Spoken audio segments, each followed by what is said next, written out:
दो लफ्ज़ों की है दिल की कहानी, या है मोहब्बत या है जवानी।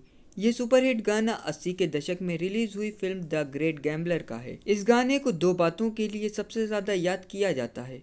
पहला, अमिताभ बच्चन और जीनत अमान की केमिस्ट्री के लिए। दूसरा, वेनिस की नहरों और उस पर चलने वाली खूबसूरत गोंडोला यानी छोटी नाव के लिए। इस फिल्म के बाद नॉर्थ इटली के वेनेटो में बसा वेनिस शहर लाखों भारतीयों के लिए नया टूरिस्ट स्पॉट बन गया था। पानी पर बसे 150 से ज़्यादा नहरों वाले इस जादुई शहर की सैर करने हर साल करीब 2 करोड़ टूरिस्ट आते हैं। लेकिन सिर्फ पिछले 15 दिनों में ही वेनिस की नहरों का पानी सूख गया है। ये नहरें सूखकर कीचड़ में तब्दील होने लगी हैं और इन नहरों पर कभी इतरा कर चलने वाली गोंडोला कहीं दीवारों के सहारे सांस भर रही हैं तो कहीं कीचड़ में धंस चुकी हैं। आज से करीब 1602 साल पहले वेनिस अस्तित्व में आया था। ये दो नदियों के मुहाने और लैगून पर बसा शहर है।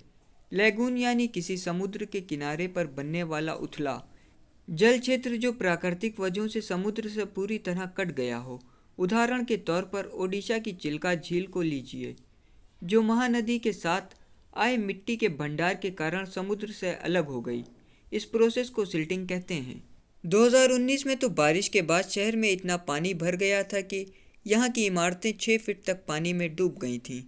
अभी पिछले महीने यानी 13 फरवरी को लोगों ने शहर की सबसे बड़ी नहर द ग्रैंड कनाल में वेनिस कार्निवल सेलिब्रेट किया था। ऐसे में ये बात किसी को भी हैरान कर सकती है कि कैसे सिर्फ पिछले 15 दिनों में ही वेनिस की नहर सूख गई। दरअसल वेनिस की नहरों में पानी का सोर्स समुद्र, उसके मुहाने पर बहने वाली दो नदियों और बारिश है।